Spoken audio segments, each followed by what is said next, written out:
पढ़ने जा रहे हैं गोविंद पारेख का पेज नंबर 14। देखो सॉरी, इसका पता नहीं क्यों प्रिंट इतना ग्रीनिश ग्रीनिश आ रहा है। मैंने उसको 2-3 बार करेक्ट करने की कोशिश करी लेकिन नहीं हो रहा है, इसलिए मैं बोल रही हूँ आप अपनी गोविंद पारेख साथ में लेके बैठो।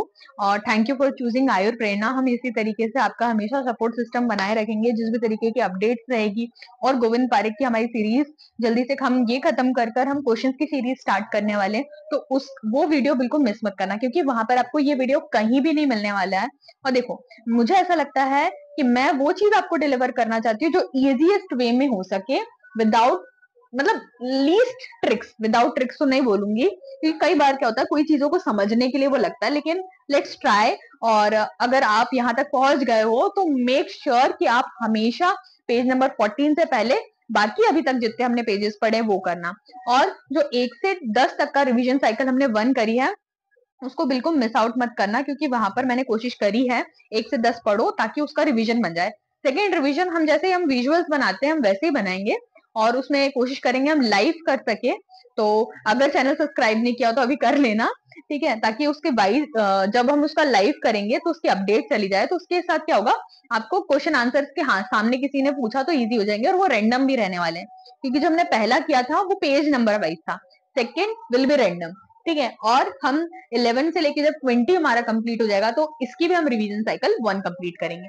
और ऐसे ही पढ़ते रहो, हम अच्छा से अच्छा कंटेंट आपको डिलीवर करने की कोशिश करेंगे, ठीक है। तो आज का टॉपिक स्टार्ट करते हैं, ठीक है। तो क्या पढ़ रहे थे हम, वस्तियों का प्रमाण देखा था, आचार्य चरक ने क्या बोला, आचार्य सुश्रुत ने क्या बोला, क्या वस्ती नेत्र क्या होता है, ये सारी चीजें हम लास्ट पेज में पढ़ चुके थे। ये पेज नंबर 14 कंप्लीट होने के बाद पेज नंबर हम 13 भी रिवाइज करेंगे, क्योंकि वो बहुत इंपॉर्टेंट टॉपिक है, नंबर बहुत ज्यादा है उसमें, इसलिए हम उसको रिवाइज करेंगे।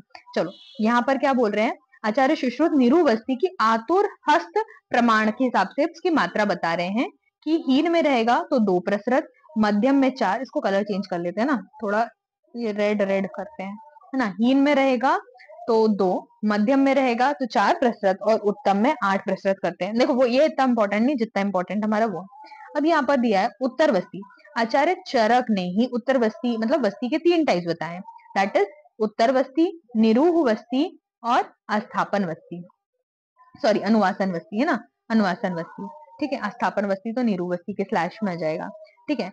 तो उसका वर्णन कहाँ है, चरक चिकित्सा 9 में भी मिलता है, और दैट इज इसका चैप्टर का नाम बताओ, त्रिमर्मी अध्याय सिद्धि 9 में मिलता है ना, इसका यहाँ पर, ठीक है।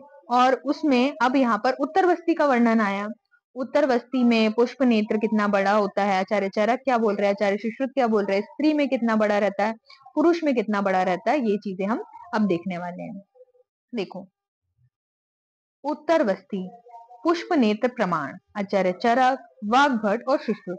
चरक और वाग्भट ने सेम बोला है, सुश्रुत ने अलग बोला। स्त्री में उसका प्रमाण कितना रहेगा, स्त्री में उसका प्रमाण 10 अंगुल रहेगा, सारे आचार्यों का सेम ही मत है। और कर्णिका का प्रमाण 4 अंगुल रहेगा, किसका, कर्णिका का। और आचार्य सुश्रुत का वेरिएशन कहाँ पे आता है, तो पुरुष में आता है, क्योंकि चरक बोलते हैं 12 और सुश्रुत जी बोलते हैं 14। तो स्त्री में तो कोई वेरिएशन नहीं है, वेरिएशन कहाँ आता है, सुश्रुत में। और कर्णिका मध्य में होती है। क्यों क्यों मध्य में होती है, इसको मैं आपको समझाती हूँ, मध्य में कहने का क्या मतलब है। देखो कर्णिका मतलब कहाँ तक हमें इसको अंदर डालना है, ठीक है। तो मध्य में ये हो गया मान लो 12 अंगुल का, है ना, 12 अंगुल का हो गया, तो इसको क्या करना है हमें 6 अंगुल तक, 6 अंगुल तक अर्थात मध्य में, तो इसलिए ये वर्ड लिखा है यहाँ मध्य में। तो ये चीज समझ में आ गई कि मध्य क्या है, ठीक है। और इसमें आचार्य चरक ने क्या लिखा है, कर्णिका कहाँ तक पर होती है, 4 अंगुल पर, क्योंकि ये 10 अंगुल का है, ये 10 अंगुल का है, तो हम क्या करते हैं सिर्फ 4 अंगुल उसको अंदर इंसर्ट करते हैं, इसलिए उसका प्रमाण है कि 4 अंगुल पर यहाँ पे क्या होती है, कर्णिका बनी होती है, ठीक है। कर्णिका का प्रमाण हमने देख लिया कि स्त्री में कितना होता है, पुरुष में कितना होता है, कर्णिका कितने दूर रहती है। अब कर्णिका का नंबर देखते हैं, कर्णिका के नंबर में भी वेरिएशन आता है। उत्तर बस्ती की जो कर्णिका होती है, आचार्य चरक उसमें 2 कर्णिका बोलते हैं और सुश्रुत 3, लेकिन इसका रिवर्स ऑर्डर कहाँ आता है, निरूह बस्ती में।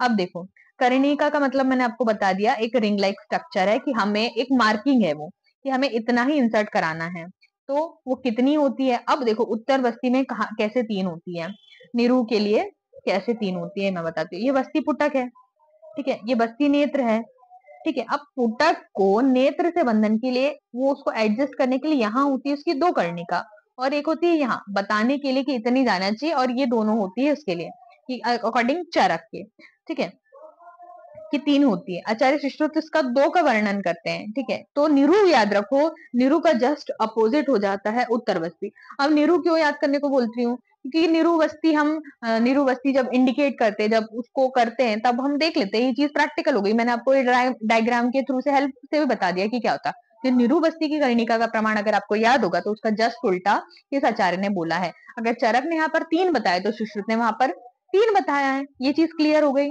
अब देख लेते हैं छिद्र। देखो छिद्र का प्रमाण हमने पहले भी पढ़ा था कल, ठीक है। कल किसके अकॉर्डिंग पढ़ा था, हमने एज के अकॉर्डिंग पढ़ा था, और तीन आचार्यों के बारे में पढ़ा था कि आचार्य चरक, आचार्य सुश्रुत और आचार्य वाग्भट इसके लिए क्या बोलते हैं। यहाँ पर हम पढ़ने वाले हैं आचार्य चरक का ही, लेकिन उत्तरवस्ती के रिस्पेक्ट में स्त्री और पुरुष में कितना है। तो स्त्री में मुद्ग प्रमाण और पुरुष में सर्षप प्रमाण। स्त्री में मूंग के दाने के जैसा और इसमें सरसों के दाने के जैसा, ठीक है। मूंग का दाना बड़ा होता है, सरसों का दाना और छोटा होता है, तो उसके जैसा स्त्री और पुरुष के लिए। अगर इसको यही चाहते हो तो इसका स्त्री में लिख दो 10 और पुरुष में लिख दो 12/14। एक और बार चीजें यहीं पर रिवाइज हो जाएगी, ठीक है। बस्ती नेत्र का छिद्र कितना रहता है। अब निरुवस्ती आचार्य सुश्रुत बोल रहे हैं कि जितनी हम निरुवस्ती देते हैं उतनी वो अंदर अंदर जाती रहती है। पहली जब हम निरुवस्ती देते हैं तब वो किस एरिया में जाकर असर करती है, बस्ती और वंक्षण एरिया में। जब दूसरी निरुवस्ती देती है तो वो सीधे ऊपर जाती है, उर्व जत्रु में चली जाती है।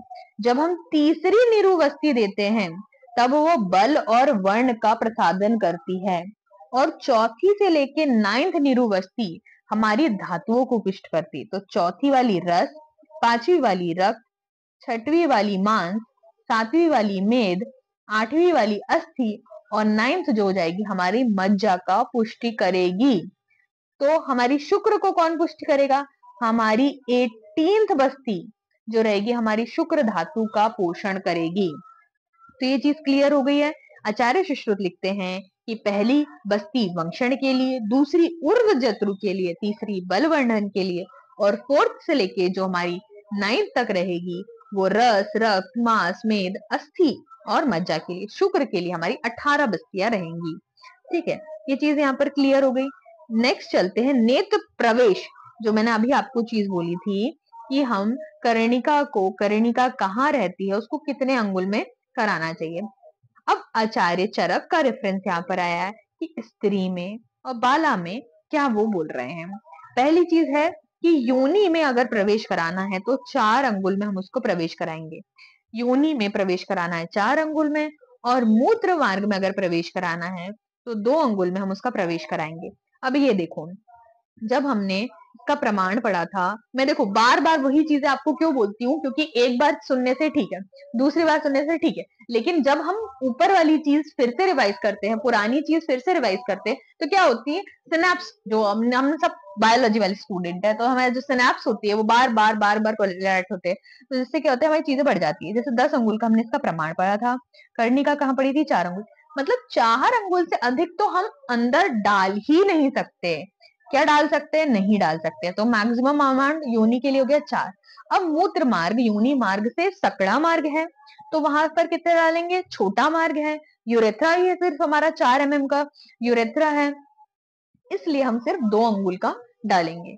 और अगर यहाँ पर बात आती है बाला स्त्री की, बाला मतलब जो कुमारी कन्या है ना, कुमारी कन्या उनके लिए, तो योनि मार्ग में प्रवेश नहीं कराएंगे, और मूत्र मार्ग में अगर हम उसको प्रवेश करा रहे हैं तो 1 अंगुल से अधिक प्रवेश हमें नहीं कराना है। 4 अंगुल कहाँ कराएंगे, 2 अंगुल कहाँ कराएंगे, कहाँ नहीं कराएंगे, और कहाँ 1 अंगुल कराएंगे, क्लियर है।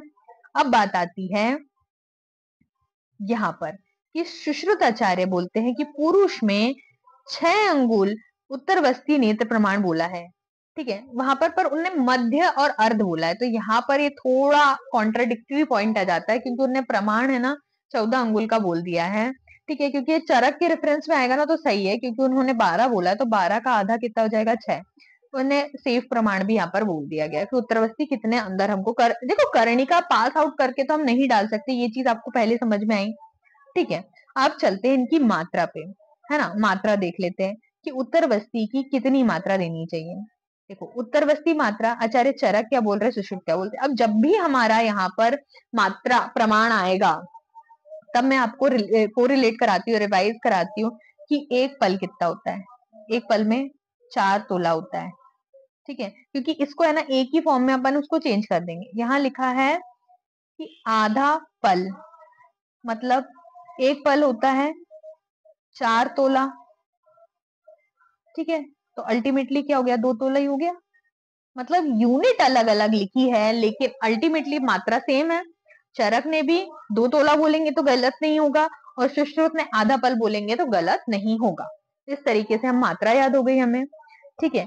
ये किसकी मात्रा है, उत्तरवस्ती की हमारी मात्रा देखी। फिर चलते हैं स्नेह और क्वाथ के लिए स्त्री और पुरुष में आचार्यों ने क्या बोला है, ठीक है। तो ये पॉइंट यहाँ आ जाएगा, थोड़ा दिख रहा है ना, ठीक है। आचार्यों ने बोला स्नेह और क्वाथ, देखो स्नेह ज्यादा रहेगा कि क्वाथ ज्यादा रहेगा, ठीक है।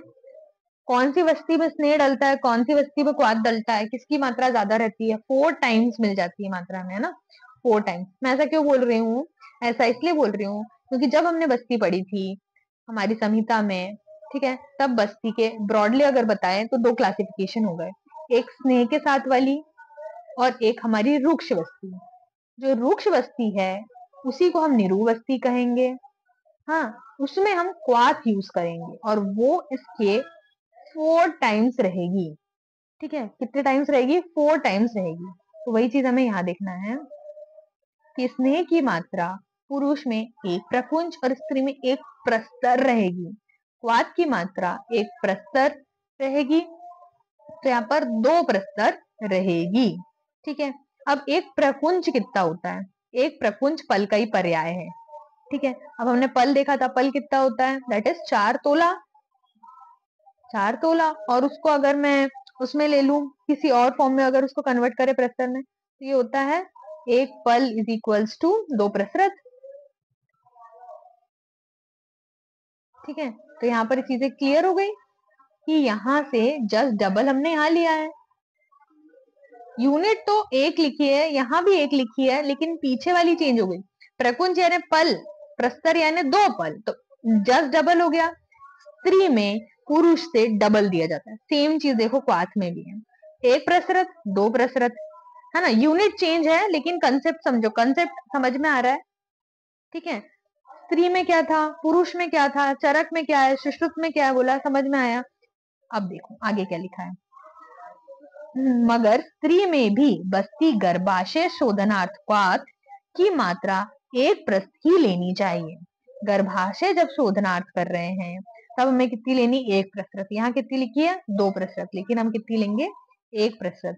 और युक्तरस बस्ती, अब यहाँ पर एक बस्ती का वर्णन जब सिद्धि स्थान पढ़ते हैं हम, तो वहां पर युक्त रस बस्ती के बारे में वर्णन किया, तो उसमें कौन कौन से कंस्टिट्यूएंट होंगे, बचा है, मधुक है और मांस रस है। बचा है, मधुक है और मांस रस है, ठीक है, ये याद रखेंगे। अब सिद्ध बस्ती के अंदर क्या है, यव कोल कुलत्था नाम, ये वर्ड बहुत इंपॉर्टेंट है, यव कोल कुलत्था नाम। पुराने क्वेश्चन जब हम सॉल्व करते हैं तो उसमें यही पूछा जाता है, तो कॉमा में लिख देंगे यव कोल कुलत्था नाम किस बस्ती के लिए, ऑप्शन में युक्तरस बस्ती, सिद्ध बस्ती, निरू बस्ती, अनुवासन बस्ती, ऐसा रहता है। तो यव कोल, इसको थोड़ा याद करना पड़ेगा ना, यव कोल कुलत्था, 2-3 बार बोलो, मेरे साथ बोलो, यव कोल कुलत्था नाम, यव कोल कुलत्था नाम सिद्ध बस्ती, यव कोल कुलत्था नाम सिद्ध बस्ती, यव, ऐसे टंग पे अपने जमा लो, यव कोल कुलत्था नाम सिद्ध बस्ती, यव कोल कुलत्था नाम सिद्ध बस्ती, यव कोल कुलत्था नाम सिद्ध बस्ती, यव कोल कुलत्था नाम सिद्ध बस्ती, ठीक है। ये वचा, मधुक और मांसरस तो ऐसे याद हो जाता है, वो आप 2-3 बार जब हम सिद्धि स्थान पढ़ेंगे ना, जब हम पंचकर्म पढ़ेंगे तो बहुत इजी हो जाएगा, वो ऐसे याद हो जाएगा, लेकिन इसको थोड़ा सा याद रखना पड़ेगा। अब यहाँ पर आता है हमारा शालाक्य वाला पोर्शन। एक शालाक्य वाला पोर्शन अभी तक हम पढ़ चुके हैं, अब इस शालाक्य वाले पोर्शन में वहां पर हमने पढ़े थे कि नेत्रगत रोग कितने होते हैं, किन आचार्य ने कितने माने, कर्णगत रोग कितने होते हैं, नासागत रोग कितने होते, सब आचार्य ने उसकी कितनी संख्या मानी। यहाँ हम पढ़ने जा रहे हैं क्रियाकल्प कितना होता है, किस आचार्य ने कौन कौन से क्रियाकल्प को इंक्लूड किया है। सबसे पहले आचार्य सुश्रुत की बात कर लेते हैं। आचार्य सुश्रुत ने 5 क्रियाकल्प माने हैं, उनकी संख्या, उनके नाम 5, तर्पण, सेक, आश्चोतन, अंजन, और यहाँ जो नहीं लिखा दैट इज पुष्पाक। तर्पण, सेक, अंजन, आश्चोतन और पुष्पाक। इस तरीके से हमारे 5 अंजन हो जाएंगे, 5 क्रियाकल्प हो जाएंगे जो आचार्य सुश्रुत मानते। वाग्भट जी क्या बोलते हैं? 6 बोलते हैं। कौन सा एक बोला है? विडालक उन्होंने एक्स्ट्रा बताया, और विडालक को बोलते हैं कि वाग्भट की देन है क्योंकि उन्होंने बताया। सीक्वेंस अलग अलग है, उन्होंने तर्पण से स्टार्ट किया, इन्हें आश्चोतन से स्टार्ट किया। तो शारंगधर जी आचार्य को क्यों छोड़ना, उन्हें सेक से स्टार्ट करा है, और उन्होंने ये सीक्वेंस सेक प्रथम, फिर आश्चोतन, फिर पिंडी, फिर विडालक, फिर पिंडी दिख रहा है ना आपको, पिंडी, फिर तर्पण, फिर पुष्पा, फिर अंजन, इस तरीके से इसकी व्याख्या करिए।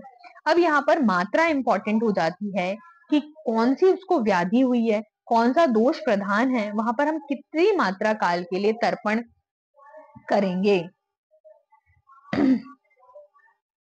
ये देखो, तर्पण काल के हेतु स्वस्थ में, पित्तज में, कफज में और वातज में। देखो तर्पण में क्या करते हैं, पहले तर्पण प्रोसीजर तो सभी को पता है, ठीक है। अगर नहीं देखा है किसी ने अभी तक तर्पण प्रोसीजर, तो आज ही जब भी ये वीडियो देख रहे हो उसके नेक्स्ट डे जाकर अपनी शालाक्य की ओपीडी में देखना। नहीं होता कहीं ना कहीं पोस्टर तुम्हें दिखा मिलेगा, उसको एक बार देखना। फोन में सर्च करके तो तुम अभी भी देख सकते हो, लेकिन मैं आपको नहीं बोल रही, फोन में सर्च हम बहुत सारी चीजें करते हैं, लेकिन स्पेसिफिकली अगर आप सिर्फ कॉलेज जाते हो लेकिन हॉस्पिटल जाओगे सिर्फ एक उद्देश्य को लेकर, तो वो चीज आपके दिमाग में रहेगी। हमें अपने दिमाग को इस तरीके से ट्रेन करना है कि वो रटे ना, वो चीजों को ऐसे कॉन्सेप्चुअल विजुअल बेस पे याद करे, ठीक है। विजुअल निमोनिक अभी मैं बना नहीं रही हूँ, लेट्स थिंक टाइम कैसे सपोर्ट करता है, उसमें टाइम बहुत ज्यादा लग जाता है, ठीक है। इसको याद रखेंगे। देखो सीक्वेंस यहाँ पर ऐसा रखेंगे, सबसे पहले यहाँ स्वस्थ, फिर कफज, फिर पित्तज, फिर वातज। इसको इसको छोड़ो, ऐसे लिखो स्वस्थ, फिर कफज, फिर पित्तज, देन वातज, ठीक है। ये सीक्वेंस लिख लो। SKPV स्वस्थ, सबसे पहले स्वस्थ इंसान है उसको कम देर के लिए करोगे ना। अब स्नेह है तो स्नेह को हम कफ में ज्यादा कराएंगे कि पित्त में ज्यादा कराएंगे कि वात में ज्यादा कराएंगे? ऑब्वियसली वात में सबसे ज्यादा मात्रा काल के लिए, कफ में सबसे कम मात्रा काल, बीच में जाएगा हमारा पित्त। तो ऐसी हमारी चीजें हो जाएगी क्लियर। नंबर क्या है? 500, 600, 800, 1000, 500, 600, 800, 1000, ठीक है। ये क्लियर हो गया।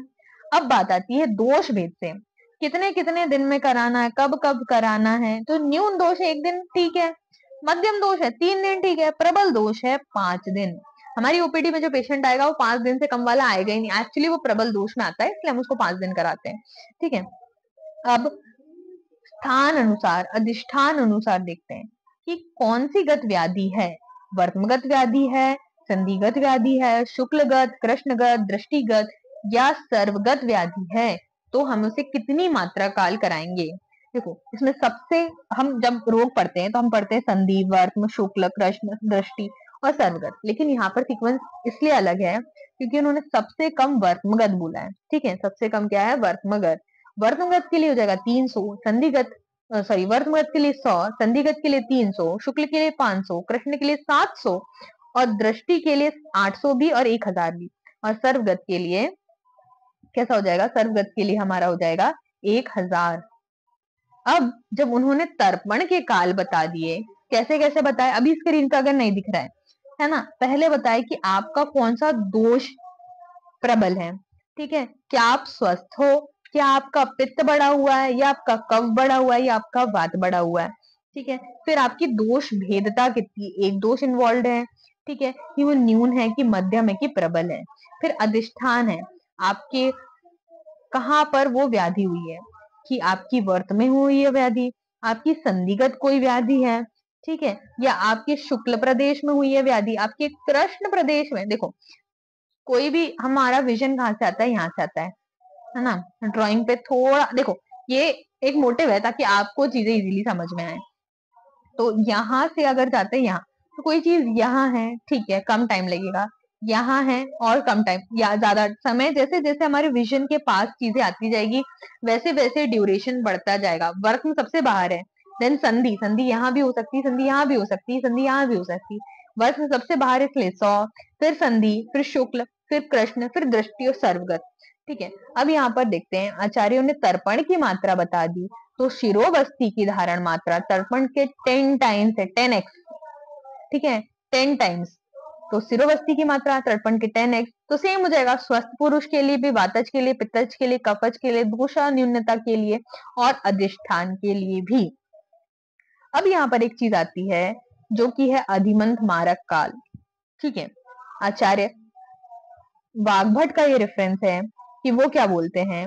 आचार्य वाग्भट का रेफरेंस है 5073, ये नंबर लिख लो है ना, क्योंकि हम चीजें हमेशा वात, पित्त, कफ और रक्त ये सीक्वेंस लेके चलना है।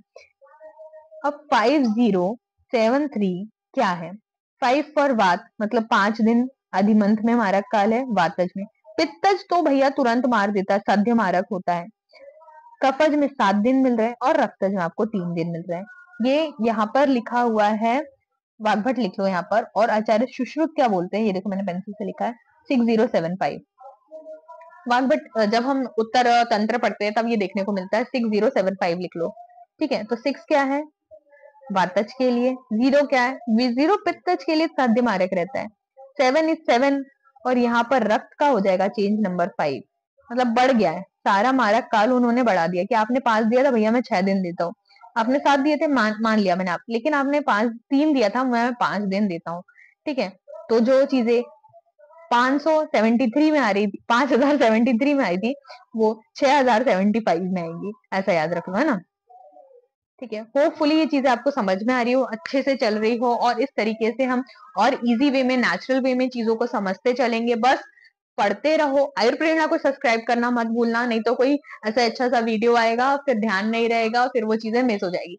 मैं जिम्मेदारी लेती हूँ रिवीजन कराने की, सारी कुछ चीजें क्वेश्चन सॉल्व कराने की, बस मुझे टाइम दो और we will meet in live session, फिर सारे क्वेश्चन भी हम वहां पर सॉल्व करेंगे। Okay, thank you so much.